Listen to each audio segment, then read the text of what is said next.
தலை தமிழ் சேனலுக்கு உங்கள் அன்போடு வரவேற்கும். நம்ம பார்க்க போகிறது இன்றைக்கி கத்திரிக்காய் வெந்தய குழம்பும் கொத்தவரங்காய் சிப்ஸும் தாங்க. கொத்தவரங்காய் சிப்ஸ் பண்ணுறதுக்கு கொத்தவரங்காய் வந்து நீளமாக நறுக்கிக்கோங்க. அதாவது ஓரளவு முத்துனா மாதிரி இருக்குங்களா, அதை சிசர் வச்சு நடுவில் கோடு பாரி போட்டுக்கோங்க. பிஞ்சை அப்படியே போட்டுக்கலாம். இப்போ நான் இதை வந்து வெந்நீரில் போட்டு வச்சுருக்கேங்க, இருக்கட்டும். அடுத்தது பார்த்திங்கன்னா வெந்தய குழம்புக்கு வெந்தயம் வந்து கத்திரிக்காய் வெந்தய குழம்புக்கு 2 ஸ்பூன் வெந்தயத்தை எடுத்து ஊற வச்சுருக்கேன். அரைக்கிறது பார்த்திங்கன்னா 1 ஸ்பூன் தனியா, 1 ஸ்பூன் சீரகம், 1 ஸ்பூன் மிளகு. அப்புறம் இதை நம்ம அரைச்சிட்டு வந்துடலாம். இப்போ பார்த்திங்கன்னா அரைக்கிறதுக்கு எடுத்து வச்ச பொருட்கள் எல்லாத்தையுமே காம்பை கிள்ளிட்டு சேர்த்துக்கலாம்.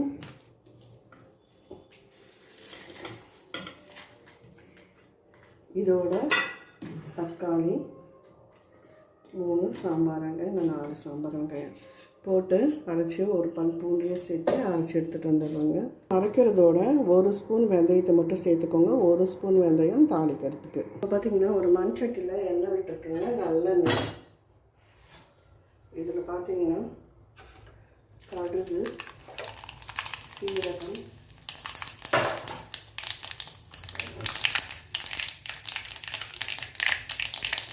நம்ம எடுத்து வச்சு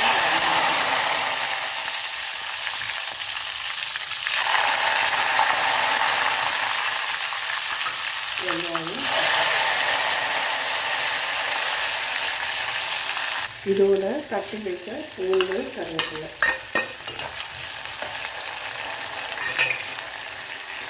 இப்போ இதை வதங்கிட்டு இருக்கும்போது நம்ம கத்திரிக்காய்களை சேர்த்துக்கோங்க. நான் சேர்க்கிறது பச்சை கத்திரிக்காய், இதுக்கு ரொம்ப நல்லாயிருக்கும். அப்புறம் மாங்காய் சேர்ந்து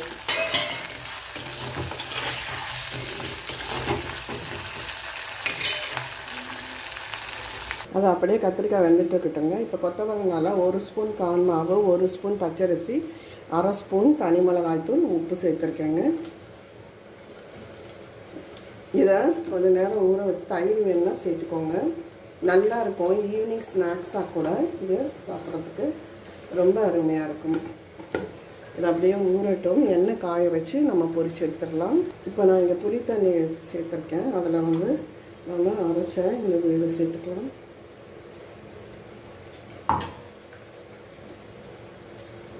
இதோடு பார்த்திங்கன்னா வத்தக்குழம்பு பொடி ஏற்கனவே அப்லோட் பண்ணியிருக்கேன், அதை 1 ஸ்பூன் சேர்த்துக்கலாங்க.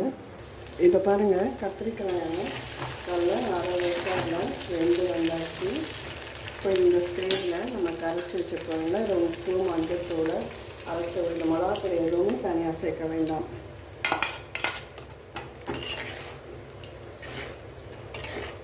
ஒரு மூடி போட்டு நல்லா கொதிக்க வச்சிடலாம். இப்போ பாருங்கள், இங்கே எண்ணெய் காய வச்சுருக்கேன். நீங்கள் கீராமல் வதக்குனீங்கன்னா வெடிக்கும்.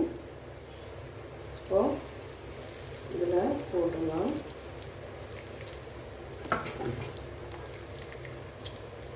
நல்லா உங்களுக்கு அது வெந்து வரட்டும்.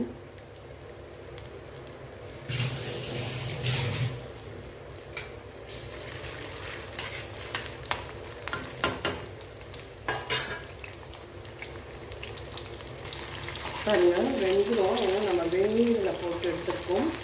பார்க்கும்போதே பாருங்கள் எப்படி நல்லா இருக்குன்னு. தயிர் வேணால் தயிரும் லெமனும் இதில் புளிஞ்சுட்டு கூட பண்ணலாம். கொஞ்ச நேரம் இருக்கட்டும்.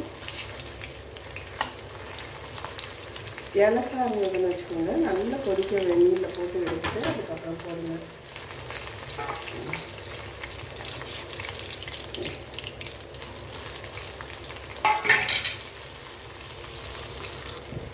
பார்த்திங்கன்னா நல்லா முறுமுறுன்னு வெந்தாச்சு. இதை எடுத்துட்டு நம்ம அடுத்த லோடு போடலாம். அந்த பக்கம் குழம்பு கொதிச்சுட்டு இருக்குங்க.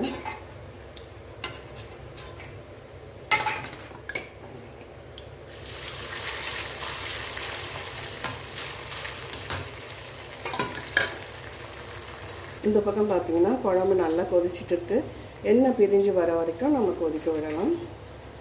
பாருங்கள், எண்ணெய் பிரிஞ்சு சூப்பராக கத்திரிக்காய் வெந்தய குழம்பு ரெடி ஆகிடுத்து. அட்டகாசமாக இருக்கும்.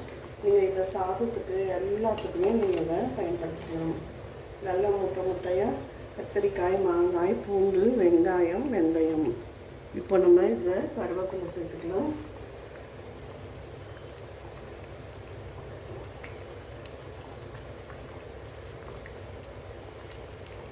இப்போது அடுப்பை ஆஃப் பண்ணிடலாங்க.